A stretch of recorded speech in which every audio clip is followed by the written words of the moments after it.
Welcome, everyone. Thank you for joining us today. See a lot of familiar names, which is always nice, and then some new ones as well. Thank you so much for joining us. My name is Magdalia Gomez. I'm the AVP of Community Engagement, and I'm joined with my colleague, Dominique. Dominique, I'm sure if you want to say hi for folks to see you. Hi, everybody. Thank you so much for joining us. It's great having you all here.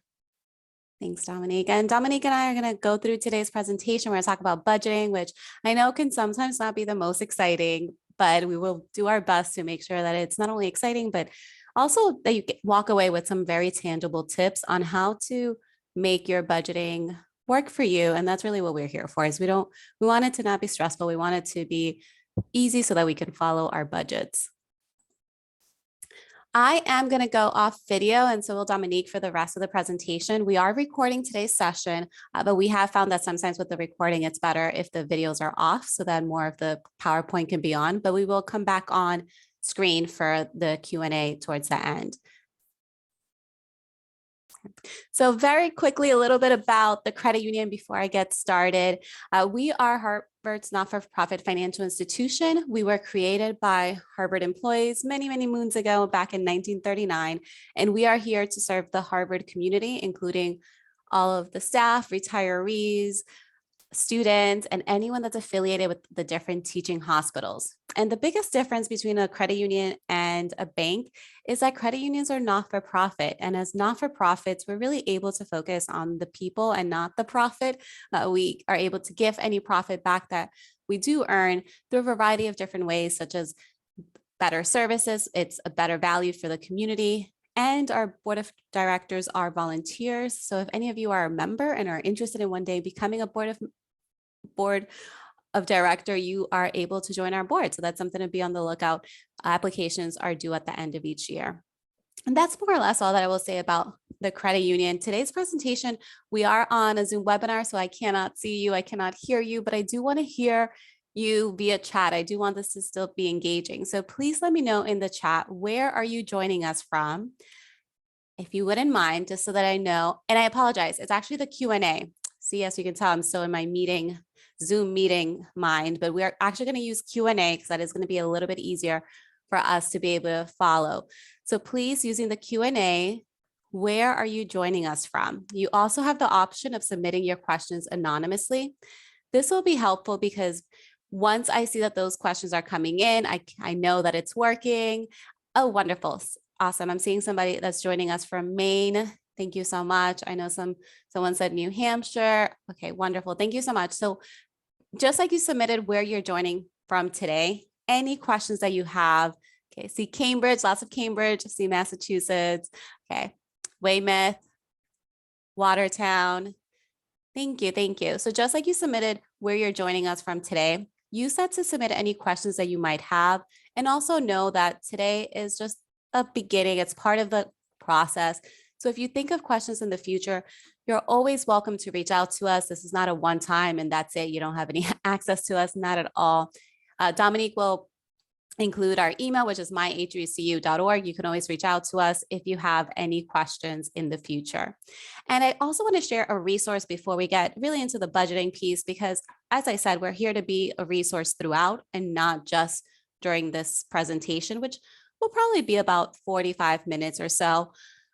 This is meant to be a resource throughout your time when it comes to personal finance. And we have our financial wellness program that's called Thrive. We want to help you live your best money life.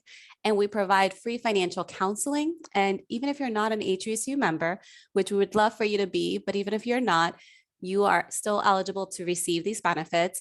You can access free financial counseling, our blog, different workshops such as these. We have worksheets and calculators, and we also have short videos and relatively new online educational learning portal. So you're actually able to sign up for online courses at your own pace. Some of them are as short as 10 minutes, some of them are a little bit longer, but by longer, it's like 30 minutes. So not too much. And the topics range from budgeting, auto financing, home buying, and those are all on demand. And you can access all of these resources at hbcu.org/thrive. And I believe Dominique will be putting that in the chat as well so that you have access to that information. So we're here to talk about budgeting. And, I always like to start off with the reality of we all know what a budget is supposed to be. And we know what sort of that ideal, that dream budget where you have the money that's coming in. So it's our income. And then you have the money that's going out. It's our expensive. And then we have money left over and we're in a happy place. Like, no, that's what we want it to be. Sort of that's the dream. But what gets in the way? Unfortunately, life gets in the way. We have so many things that come up. So, for example, we know sometimes we have unexpected family expenses. Sometimes just, saw a really good commercial or someone, on a relative, a friend, someone mentioned this product or mentioned this vacation spot and we're tempted. Or maybe we just had a long day. And for some of us, we utilize retail therapy and we might spend a little bit too much. So, what we're here to talk about is not just the numbers, we'll get into that, but we're really focused on the behavioral science of how can we spend the way that we want to spend? How can we save the way that we want to save? We are not here to tell you, do not spend money on coffee. We're not here to tell you, do not go on vacation, do not eat out. We're all adults. Everyone works for their money, or if you recently retired, whatever the situation is, we are here to give you tips and help you figure out what is going to work best for your personality. And because of that, we're actually going to start off with a link, which Dominique, I believe, will put in the chat. Oh, or if not, you can go on to Google and just Google Nerd Wallet Money Personality. It's a very short quiz. It's about 8 questions. I will not be offended if, in fact, I encourage you to do this while I speak. I want this time is for this. It's for you to learn a little bit about your money personality. Let's talk about budgeting. So go online, Google Nerd Wallet Money Personality quiz and take a quick quiz. It's about 8 questions. And this quiz is based off research that was done by Kansas State University by researcher Dr. Klotz and a couple of other folks. And essentially what they found was that there are 4 different types of money personalities. Now, this is just one study. There are many others that exist out there. The reason that we'd like to share this one is because it has a quiz. And who doesn't like one of those quizzes that you can just complete and it tells us a little bit about ourselves? It's a little fun. It's like, oh no, I'm probably dating myself here, but a lot of magazines used to have a lot of quizzes that you used to take before BuzzFeed had all the quizzes that they now have.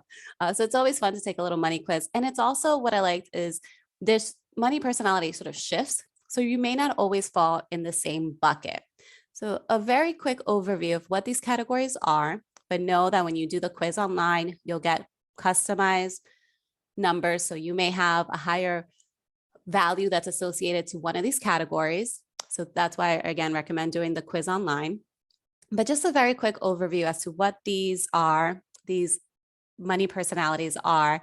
And Dominic did put the Nerd Wallet link in there, so you can go from there and then pick up the money personality quiz. But you have 4 categories. You have the money avoidance, and these are the folks that tend to, as it says, avoid/ignore the finances. So for example, I may be the person that, I know that I need to update my beneficiaries. I know I need to get to that, but I'll do that later. I'll do that tomorrow. Or, yeah, I need to really think about refinancing my student loans. I'll do that another point. Those are the folks that will not put it forward working on their finances. So for these individuals, what we recommend is if you know that you're a person that's a money avoidant, and I want to emphasize there's not a bad, these aren't bad or good. We're not adding judgment to these. These are just this is how we are. Some of us are early birds. Some of us are people that are always running late. Like there's no judgment here. This is just how we are. So what we're trying to do is understanding how we are, how do we make that work for us? So if I'm someone that's money avoidant, let me just, what? I know I'm going to avoid it. So I'm actually going to put it on my calendar. Just like you put today's session on your calendar and you're joining us today, same thing. It's like, what? I know that I need to work on a will. Why don't I put time to dedicate an hour on researching wills? Or why don't I put an hour towards contacting EAP through Harvard and get more information about that? Or whatever the case may be, that is something that you have to do, but you haven't quite done it. Another money personality is someone who's a money worshiper. So this is someone that essentially may believe that money will solve problems, and as a result, may sometimes create a little bit more stress in their relationship with money, because if they don't think they have enough, they may not feel as in control. So for someone who's a money worshiper, one of the things that they could do is taking a look at a problem that they may have. So for example, maybe it is feeling overwhelmed with student loans. And I'm not going to disagree. I 100% agree. Having more money would solve a good amount of financial problems. I'm not here to say that it wouldn't. But in the case of money worship, if let's say I someone that falls under money worship and I just feel like, oh, I just need to have more money to pay off my student loans. Well, one of the things that we could do in that situation is reach out to someone like GreenPath, free financial counseling. They do federal student loan counseling, and see what options are there. Can I possibly refinance? Do I qualify for public service loan forgiveness? So it's looking at what we think, oh, that only will be solved with money, and putting time towards researching what other options may exist. Someone who's falls strongly under money status, they may equate essentially their self-worth to how much they have in a bank account. One thing to do for money status would be trying to make purchases based off of the item that you need and not so much the status that it brings. So for example, this may be a person that when they go grocery shopping, they only buy brand names. They don't buy private label. So that could be a little bit of a test. It's like, you know what, let me try the private label cereal. Let me try the private label bread, whatever it may be. And, I'm not saying I know for a fact, yes, some things, you need the original, some things it just doesn't taste the same, especially, I'll use Ben and Jerry's. I love me some Ben and Jerry's. Yes, private label supermarket ice cream is just not at the same level. So I understand there are going to be some things that it's not always going to be easy to switch, but just to try it and find those that you can switch. And then someone who's money vigilant, they tend to be someone who is more focused on saving and may miss out on experiences. You might think, well, this is the great one. I want to be there. Not necessarily. A lot of times people may miss out on a vacation. They may miss out on seeing friends. I mean, we've all seen the past couple of years what that has been, and the distance of not being able to see people because of the pandemic. And no, I'll speak to this. I was one of those that it's like, oh, I wish I would have just gone to see my friends 3 weeks before, because then I couldn't see them for 6 months. So definitely for someone who's money vigilant, what they can do is to budget the money that they're going to spend on having fun, on having experiences, and realizing that yes, it's important to save. We're not saying do not save, but it is also all very important to have experiences, to live your life, because money is meant to be a tool. It's meant to be enjoyed, and having it all in a savings account and not enjoying your life, that's, we want to be happy. We want to be well rounded. Now, one of the other activities that we have, and you're not going to share this with anyone, but I hope that you have pen and paper, or that you have a Word doc or one sheet open so that you're taking notes. But one of the things that we recommend is write a financial goal. Write down a financial goal that you have for the end of this year. So it's already almost middle of July. But what is one financial goal that you have that you want to reach by the end of 2022? So in the next couple of months, what is a financial goal that you have that you want to reach? Now, I want you to be, we all know the SMART goals, so be specific, measurable, etc. I'm giving you the timeline by the end of the year. If it's that you want to save money, how much do you want to save? Where do you want to save it? The reason that I'm going through this exercise with you is that budgeting on its own isn't going to help us. So why are we budgeting? This is getting to the why. Why do I care if I spend less and save more? What am I saving for? What am I saving to buy a house? Am I saving for a car? Am I trying to pay off debt? Without having the why, it's going to be harder to stick to our budget, because we need to build that connection with our goal so that we're more driven and therefore more consistent in the actions that will help us reach those goals. Now, you're not going to have to share this financial goal with me, and it's all virtual. So I'm guessing there's no one next to you, or even if they are, I'm guessing they're not going to peek over and see what you wrote. But that financial goal, we're going to come back to it through today's presentation. When I give a couple of examples, I'll ask you to pull up that financial goal, think about that financial goal. So that's another reason that I'm having you write it down. And also, there's been a lot of research that's been done that states that individuals that write down their financial goals are more likely to achieve them than those that don't. So, even in the act of just taking the time to write down those financial goals, that in itself is helping us get one step closer to reaching those goals. Now, I always like to, I talked about realistic goals, but a lot of times, sometimes I hear people say, well, I want to save for an emergency fund. And I think that is amazing. That is something that we want to do. But to save for an emergency fund, it's typically said save 3 to 6 months of expenses, ideally a year. I don't know about you, and I know you cannot see my face right now, but that is a lot of money for me. If I have to save a year's worth of expenses and I'm at $0, well, I already gave up. I haven't even tried because that's unrealistic. So, one of the things that you can do is goal gradient, is breaking down the larger goal. So, in this example, let's say I'm trying to save $10,000. Instead of getting to from 0 to 10,000, I may start with, you know what, this month I'm going to try to save $250. Annually, I want to get to 3,000. And then in a couple of years, I'll get to that $10,000 goal. A lot of times, and this all goes back towards our budgeting and why automatic savings and automatic debt repayment is so helpful, because a lot of times the closer we are and we see progress, the more likely we are to stick to that plan. So if I've told myself I want to save $250 monthly and I accomplish that, okay, that's great. I know I can do it again and I'll slowly keep doing it. And if I go from 0 to $500 in my account, I've seen progress and I feel like I can stick towards it. Now, if I say I want to go from 0 to $10,000 and don't have these many goals and I only have, $100 saved or 10, I may give up or I may not be as consistent.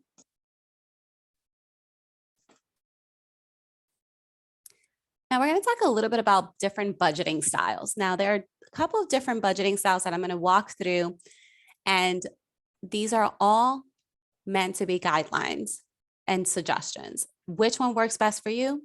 Again, it's going to be personal. Money is personal. I also want to point out you can sort of do a combination of these. The first one, the concept is much more important to me than focusing on the numbers. Yes, the numbers are important, but at the end of the day, we live in a very expensive area. A lot of us can't, we wish our essentials would only be 50%, but it can be much higher than that. The takeaway here is more on knowing how much are we spending on each category. I used to meet with members individually, and this was one of the first activities that I had them do is write down their expenses and then categorize.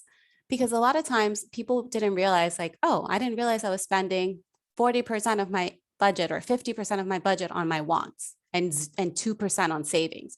And just having that awareness can then help you shift it towards where do you want to spend it? Again, going back to that financial goal. If I'm trying to save money, but if that's my financial goal, I want to save 10%, but I'm only saving 2%. Well, now I know, okay, I'm only saving 2%.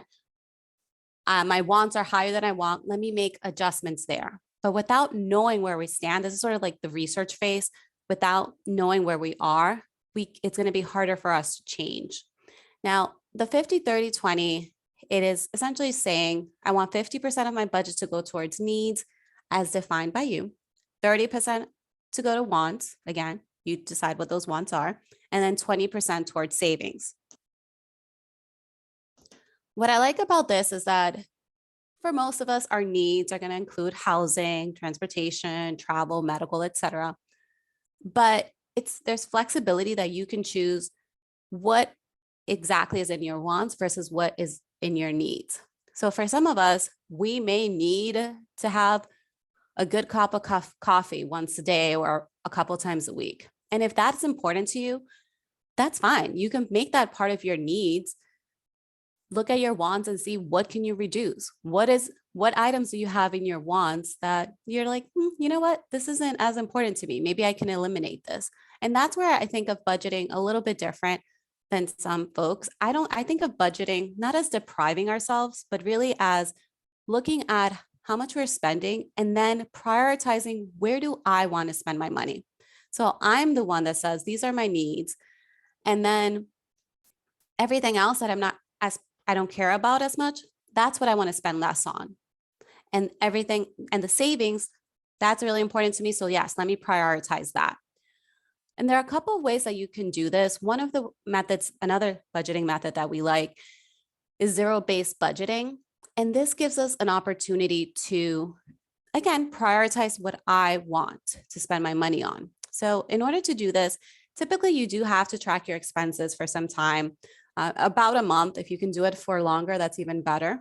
As someone who does this, who tracks my expenses, like every purchase goes into an Excel sheet, I can say, yes, it's work, but it's not something that pains me to do. I do this while I watch Netflix. I do this while, I'm having a snack. So make it enjoyable.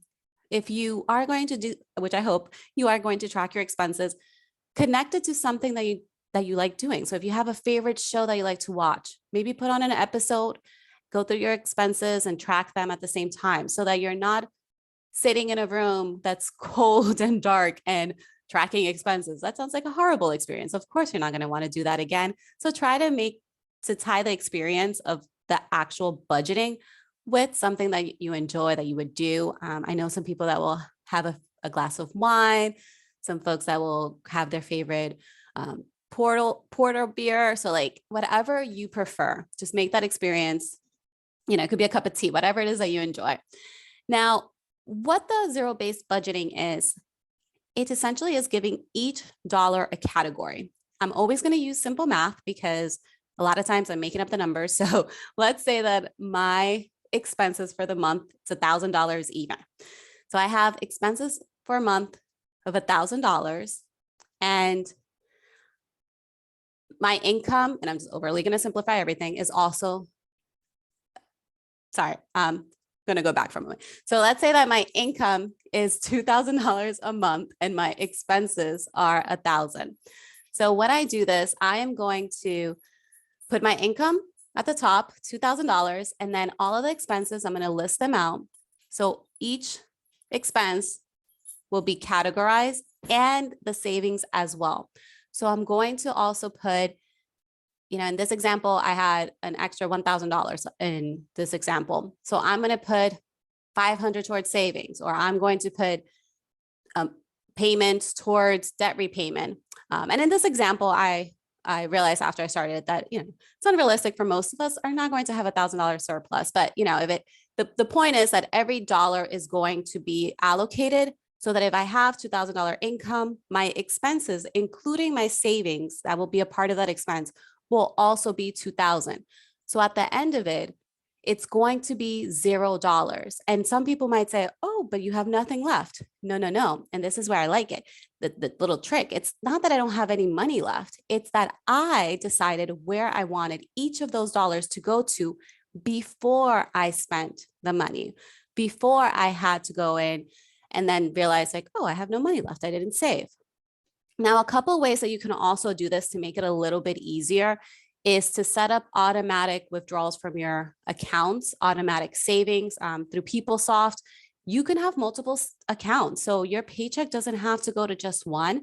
You can have your pay go towards multiple accounts so that I know some individuals that primarily use their checking account to pay for their day-to-day living expenses, if you will. But then they have a savings account that the money that it goes directly from their paycheck through PeopleSoft to their other saving account. So the savings money never hits the checking account. So it doesn't mean that you're moving the money. We're not trying to create more work for everyone. We're trying to figure out, okay, every month I'm getting paid X. So every pay period I'm getting paid X. Out of this pay period, I want $200 to go to the savings account. I want my expenses are XYZ. So I want my expenses and maybe a little buffer to go into my checking account. That way the work is done before you have to do anything. Like you did the work once and then you're creating a system. And also make sure that you are putting in the different savings categories. So for those of you that said, maybe you were trying to save for a car. If you're trying to save for a car, where's that money going to? Is it going to an account that's named car savings? If not, see if you can rename your account. Sometimes just the act of even renaming an account can help us stick to our budgets, because if I have an account that's called car savings and Dominique says, hey, Magdalia, let's go shopping this weekend. I don't have that money really in my checking account. I'm gonna be less likely to pull the money from my car savings account, because that, to me, I've already associated an experience with that. I've already assigned that that's my car savings. So I will have to say, sorry, Dominique, this, yeah, or maybe I'll go window shopping with you, or I'll go for the walk, but I'm not going to pull the money from my car savings account because that's money I want to pay for that car purchase. And then there is another money strategy, which doesn't quite have a name, but it's sort of, we spend and we kind of just hope for the best. Don't know about you. I've definitely been in this category in the past. And sometimes it works out, sometimes it did not. I definitely, notice my credit card bill getting higher and higher when I use this method, which is why I like the fact that I transitioned a little towards the zero budgeting. But that is a method in itself. So if you said, oh, I don't have a budgeting method, you could be in this category, the spend and hope for the best, which again, hey, for some of us, it may work. For some of us, it may not. I know for me, it didn't work quite that well. And then I do want to point out, I understand that sometimes we may just lose motivation. We may start off with the best intentions and doesn't quite work out. So maybe I said, you know what, I want to save 20% of my budget, but I ended up spending more than I wanted. So I ended up dipping into my savings. That's okay. That just means I need to adjust how much I can save right now. So instead of 20%, maybe I can save 15%. These are all learning experiences. And that's part of why sometimes budgeting has a negative association for folks, because we're so strict on ourselves. And, let's be kind to ourselves. If it's a learning opportunity, if it didn't work out this month, okay, what changes do I need to make? And sometimes things are going to happen. Things are going to break. People may get sick. Bills may get higher. And that's just part of life. And that's another reason for us to think, okay, how can I put more money towards emergency funds so that I have a little bit more flexibility? But just remember, yeah, with anything we do in life, it's just part of failure is part of it. It's just how we grow, and stick with it. Okay, so I know I have a couple of questions that have come in. Please keep them coming. I will take a break shortly to answer those. Now, I am going to ask in the Q&A, because I did have to disable the chat. Unfortunately, it's a little bit hard to follow both. But in the Q&A, let me know which of these budgeting tools you have used or you like. Some folks I know are really big fans of Mint, but if anyone has used any other financial apps, please put it in the Q&A. You can do it anonymously. I always like to share with others, because if you have a budgeting tool that you love, or that you're like, you know what, this did not work for me because of XYZ, let's all learn from each other. That's one of the best ways that we can improve our finances, is just talking about it and learning from each other. But I'll go over some of these. There is the envelope and cash method. This essentially means that I went through my budget, I created those categories, I used zero budget. So at the end of every dollar is accounted for, and I decided I have $50 a week that I'm going to spend on entertainment. Some people will be great that they can only spend that $50 using a credit card or a debit card. Others may say, you know what, I need to actually take the cash out, and that way I have $50 in my hand. I will only spend $50. So that's one method. This is a really good method, especially if you're going out to eat with friends or family and are splitting the bill. And yes, it's gotten easier now with Venmo and Zelle, all these different ways that you can send people money. But sometimes people may want to split the check evenly, and you may not feel comfortable doing that, especially if you didn't spend as much as someone else. So just sometimes having the cash and being able to here's my contribution, here's what I ate plus tip, whatever the case may be. That way you have an easy way out of not having to pay more than what you consumed if that is not within your budget. Another option is using online banking budgets. Us at the credit union, we have a budgeting tool. It is only accessible through the online banking app. But once you create your budgeting, if you create your budgeting categories, I should say, if you create the budgeting categories through our online page, then it'll come through the app. But if you try to do it just on the app, it won't give it to you as an option. It's a widget that you have to add. But check with your financial institution if we're not your financial institution, because many banks now offer a built-in budgeting tool. Also, Mint and other apps. Mint is one of the most popular ones. There's also You Need a Budget. And then Excel or worksheets, Google Docs, Google Worksheets. It's another tool. I had someone ask in the chat if I can show an example of money tracking and expense Excel spreadsheet. So for this, this is what I use. I use Excel. So I like having credit card alerts for every time I use my credit card. And that's mostly what I primarily use for my expenses. So what I do is I just go through my email, go through my credit card statement, and I add the transaction. So it is manual, but it just, for me, I know it sounds weird to say, but it's a little bit calming for me to be like, okay, I know where my money is going. So it's an activity that's a little bit more manual. So for some individual, I know that they prefer using some other apps. So I have someone who said they tried Mint years ago and found that it did not accurately import their credit card expenses. So they did not trust it. What other apps do I recommend that are accurate? So I would say if you tried Mint a couple of years ago, I do know that it has gotten much better. One of my colleagues is a huge Mint fan and everything is categorized. So I know that it has changed in the past couple of years. I personally don't, I know You Need a Budget is another one that folks really like, but also I would check also with your primary financial institution to see if they have one that links expenses. For ours, you can also link expenses. As someone that said that the hope for the best method definitely did not work for them. Thank you for that honesty. And they're going to try the zero-based budgeting.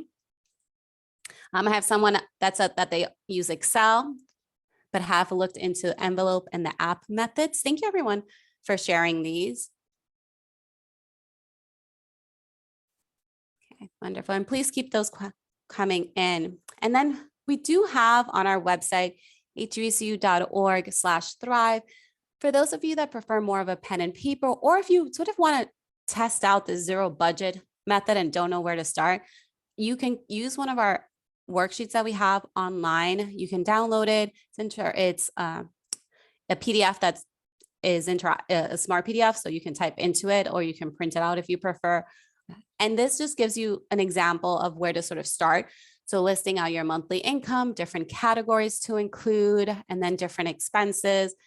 Not all expenses are going to be included. We tried our best to put it in here in one page, but it's a good starting point.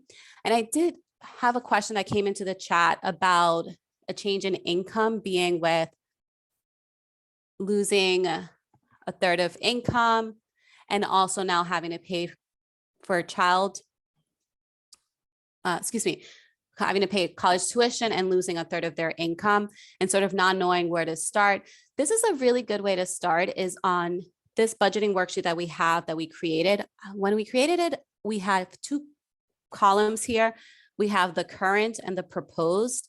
One of the reasons that this can be helpful is that you can list your current expenses. So before the reduction in income, before the tuition cost, and then sort of see where you stand and then list the proposed. So that way you can see, okay, if my income is going to go lower and my expenses are going to go higher, which of these expenses that I currently have can I reduce? Which ones can I defer? And that's something else that depending on your situation, you may need to sometimes defer. And the way to defer some expenses could be loans. So for college tuition, could be a student loan, sort of defers them until the income increases in the future.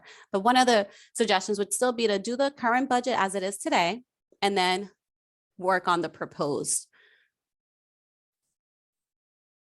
Let's talk a little bit about expenses. I know I've been giving a lot of information about this, but I wanted to give ways to try to help with those situations that many of us find ourselves in where the expenses are just higher than our income and we need to try to figure out, okay, how do I reduce my expenses? How do I make it more manageable so that I can stay on budget?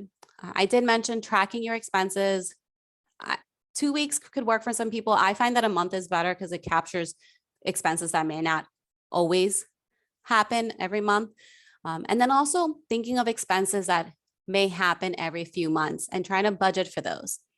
Now, for most of us, we tend to get paid the same amount each month. but our expenses aren't always equal. So for example, you can have, if you are a car owner, you may have car insurance that maybe you pay 10 months out of the year, or maybe it's your registration or a car inspection, or maybe if it's a home, maybe it's home insurance and it's not a part of your monthly escrow. Whatever the case may be, there are some expenses, the holidays, if you travel, there are some expenses that tend to peak during some months. So one of the suggestions that can help with budgeting so that your monthly expenses are a little bit more even, so it's easier to budget for them, is to take those annual costs and divide them into month, or if you do weekly budgets, you can do that as well, and spread them out. So for example, if I know that I spent $1,200, again, always going to use easy math. If I spend $1,200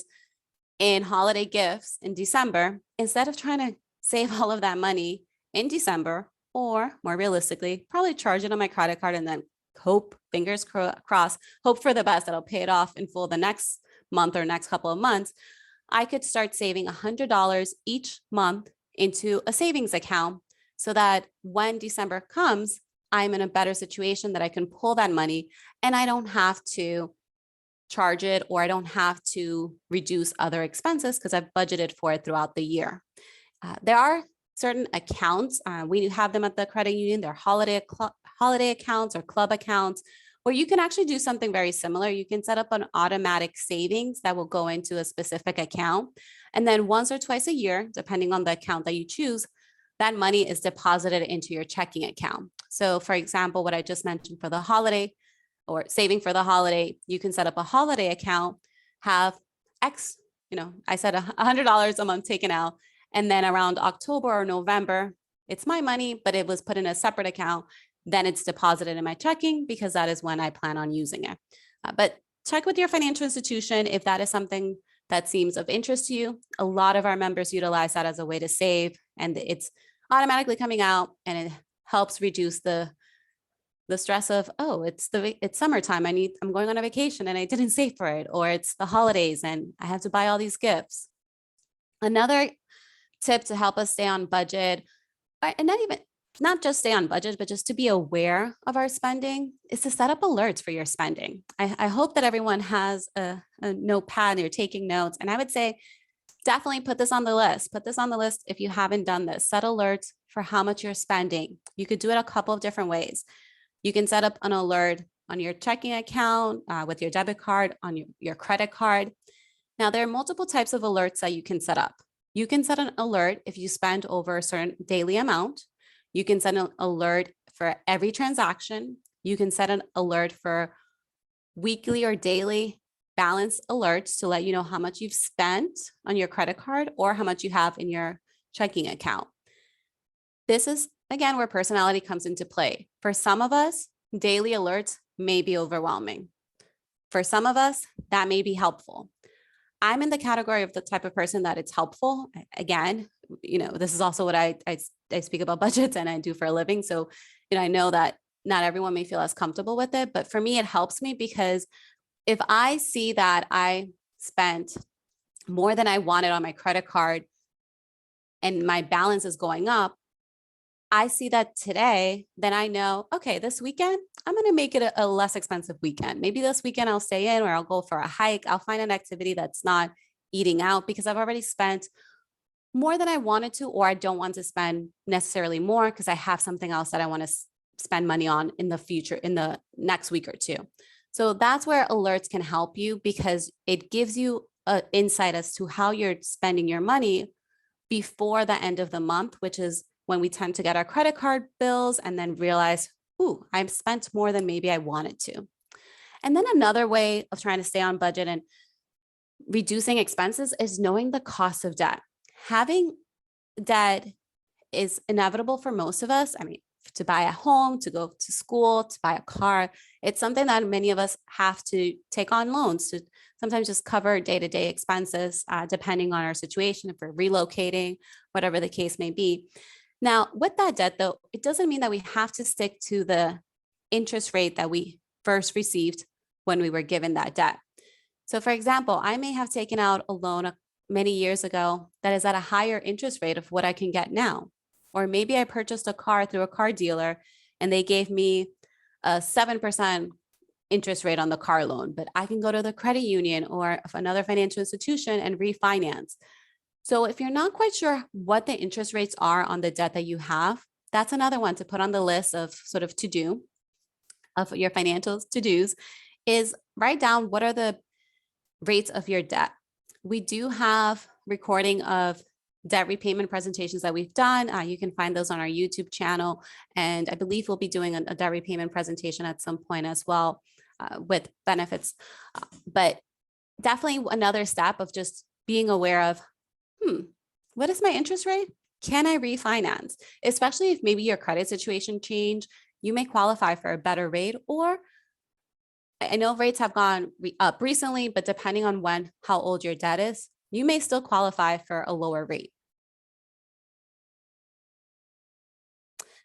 And then a little bit about reducing your expenses. We talked about this at the beginning, shifting priorities. And I'm not saying shifting priorities based off of what you want to spend your money on. So for some of us, we're not big into maybe the clothing brand that we have, or we're not big into travel. We're not big into XYZ. Well, if I'm not big into that, let me reduce my expenses on that and maybe find other ways to save money. So for example, if I'm not a big shopper, or maybe instead of going to a department store, I look for thrift options. If I'm someone who just doesn't, I like to do home decor, but I don't want to spend a lot of money.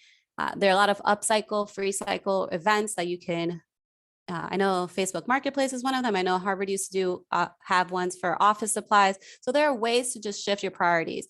I talked a little bit about refinancing before, so I won't get into too much of it. And then the other one is evaluating if maybe there is a need to make a lifestyle change.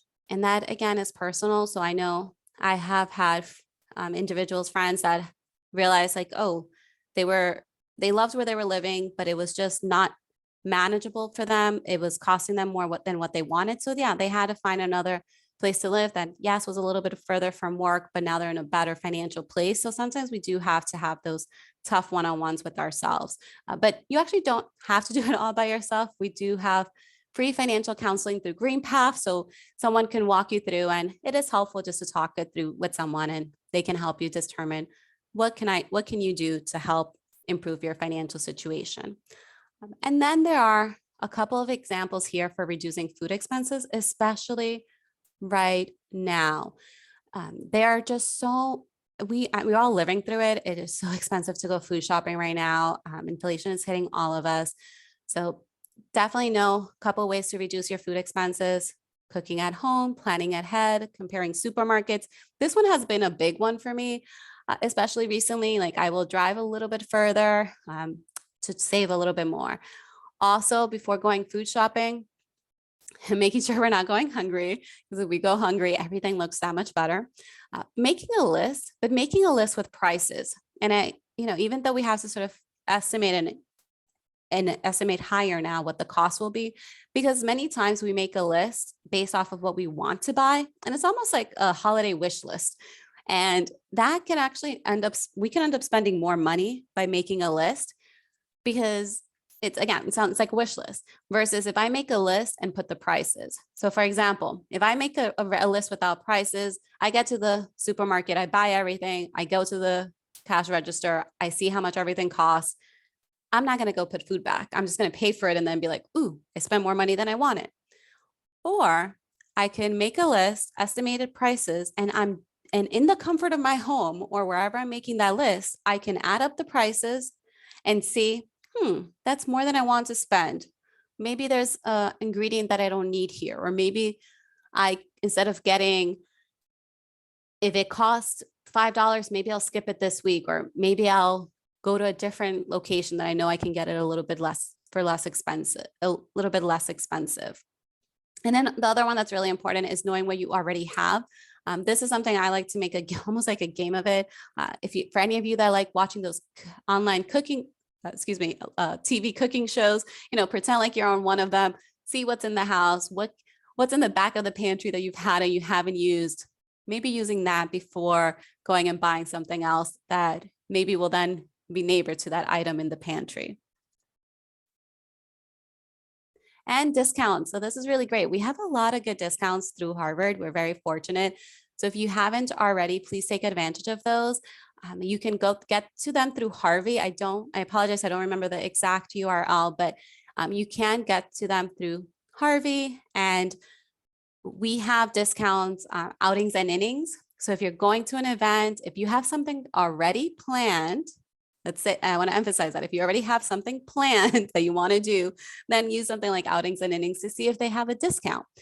If you're someone that you see an email and you're overly tempted and may end up spending the money, I know outings and innings may not like me for saying this, but maybe unsubscribe and only go to the website when you need something.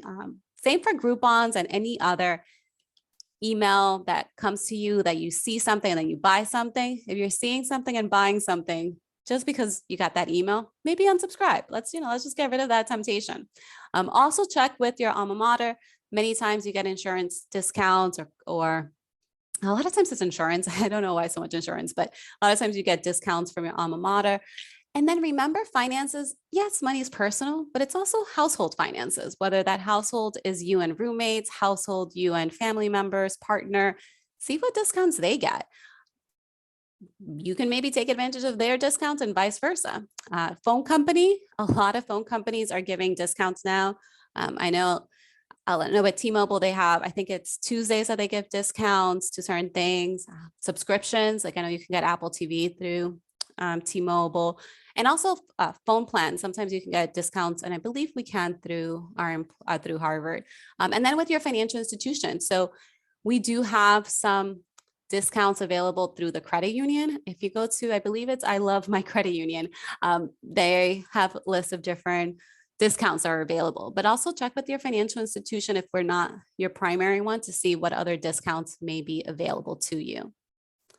Now, I know I went through a lot of information, but I want to just take a quick moment here and ask you again, how do you save money? What are some tips that you have? If you wouldn't mind putting it in the Q&A, you can do this anonymously, but what are some things that have worked for you? Maybe discounts that you've utilized, savings methods that you've utilized. That way I can share with the group and we can all learn from each other. So I see someone that mentioned that they use Excel and budget month and year. Oh, I love that. Yeah, the month and year is a really good one. Thank you for adding that one. Okay, I have someone that says that they use apps like Fetch and they use it to get Amazon gift cards. I am not familiar with Fetch. If you wouldn't mind maybe adding a little bit more detail, or if somebody else knows more about it, but Fetch as an F-E-T-C-H, and it's very hard not to make a Mean Girl reference. Someone that said that they defer money to another account that does not have an ATM attached to it. Yes, that's a really, really good one. Yes, if you can't get to the money, you're less likely to spend it. Thank you. Okay. Thank you. And I don't know, Dominique, if you have any that you wanted to add.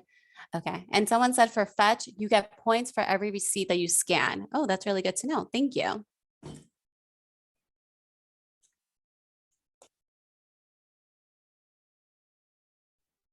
I also use the coupons from the stores, like when CVS sends those, 20% coupons, 25% coupons. I won't really buy in there until I get those coupons. Those are really helpful and save a lot of money. Thank you. Yeah, I definitely like that. Yeah, I'm a big fan of if I have, and certain things always go on sale. So if like we all need toothpaste, we all need toilet paper. They all go on sale every like couple months, detergent. So always buy it when it goes on sale. And someone said that they pay off their credit card each month, so no interest. Thank you. That's a really good tip. Thank you so much. So I have a couple of additional pieces. I know that, it's not the most exciting part of it, but sometimes there are going to be times that we're going to have to increase our income if our expenses are just exceeding our budget.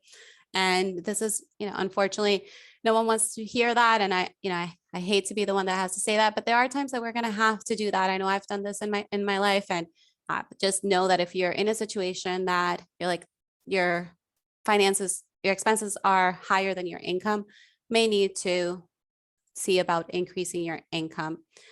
And then some just other money tips to try that we've found. And a lot of folks have mentioned some of these, so I really appreciate that. Setting up automatic savings deposit, we spoke about that.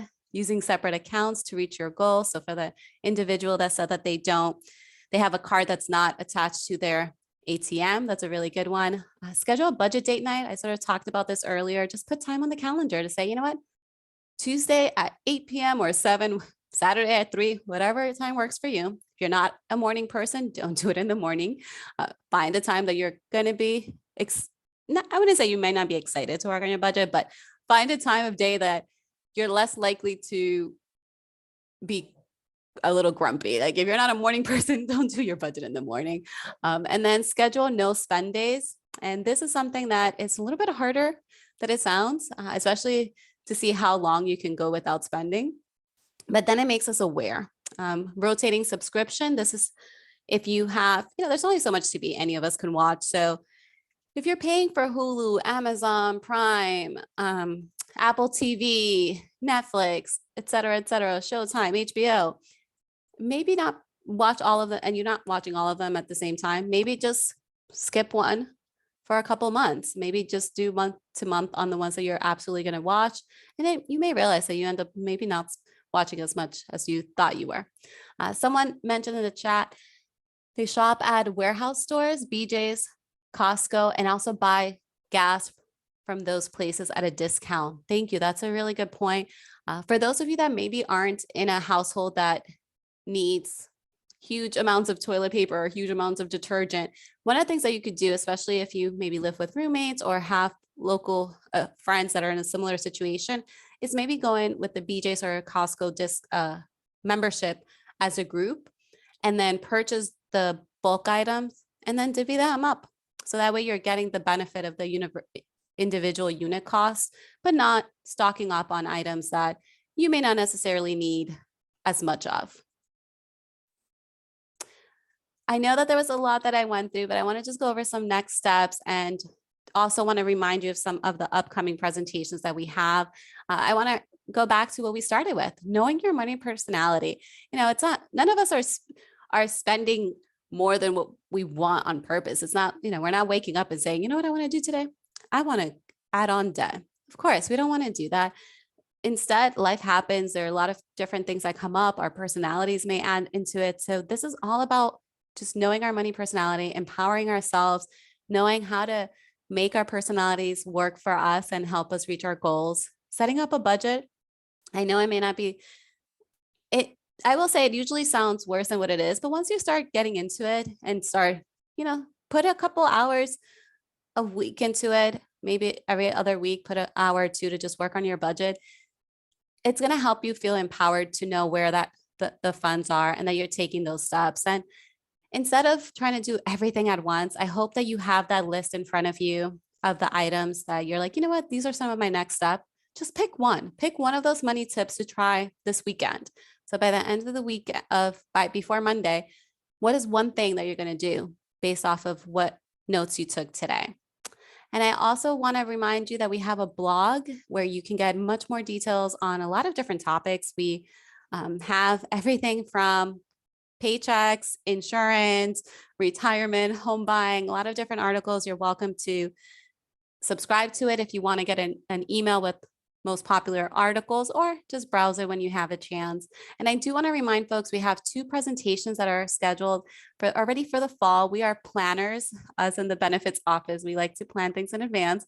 And we have credit reports, scores, and cards. That is Wednesday, September 21st from 1 to 2 p.m. And then we have Increase Your Cash Flow Wednesday, November 16th, 1 to 2 p.m. Increase Your Cash Flow talks a little bit more about refinancing and looking at where based off of our expenses, what are some things that we can tweak on our budgets. It also does talk a little bit about times when it may make sense to take out a personal loan, and even if it's for a short time period, to increase the cash flow and use some of that loan to pay off debt. So we talk a little bit about debt consolidation and debt repayment, but it is focused on essentially minimizing monthly expenses and looking at increased cash flow overall. And I do have another reminder here for Green Path. None of us are in this by ourselves. We can all have access to free financial counseling, and this extends to anyone in your household. So if you and your partner, children, parents, siblings, roommates, whoever it is your household, as you define households. We're not going to triple check. This is, based on the honor system. But if you or anyone in your household or close household has any financial concerns, they can give GreenPath a call. They offer free credit counseling, budget counseling. They will even create a budget for you. So you can call them. They'll ask you expense questions. They'll ask you about your income. They'll draft a budget and they'll email it to you. So if you're like, Migdalia, I get what you said, but I still don't want to do it, give GreenPath a call. Have them start it off for you. And that could be your to-do list. Maybe that's something you do before the end of the week as well. And then in addition, we do have a quick survey. So if you wouldn't mind just taking a quick moment to complete the survey, it's hbcu.org/survey. As you can tell, we try to keep our website URLs very simple, but hbcu.org/survey, and let us know, what did you think about today's session? We go through your feedback. We share with the benefits office. It helps us improve our presentations. It helps us make sure that we're giving you content that's going to be helpful for you. That's ultimately what we're here for. As a not-for-profit, we're here to help each other. We're here to make sure that we're providing you with the services that would benefit you. I do have to put a quick disclaimer. What we talked about was educational in nature, not individual tax, legal, or investment advice. We do recommend contacting GreenPath or a financial counselor if you want very specific recommendations to your situation. I thank you so much, everyone. I hope you stay cool today. It is going to be hot, or I shouldn't say going to be, it is hot out there. So thank you so much, everyone, for joining. If there's anything else that I can answer, feel free to use the Q&A. And I hope everyone has a wonderful weekend. The recording will be made available via email, so you will be able to see that as well.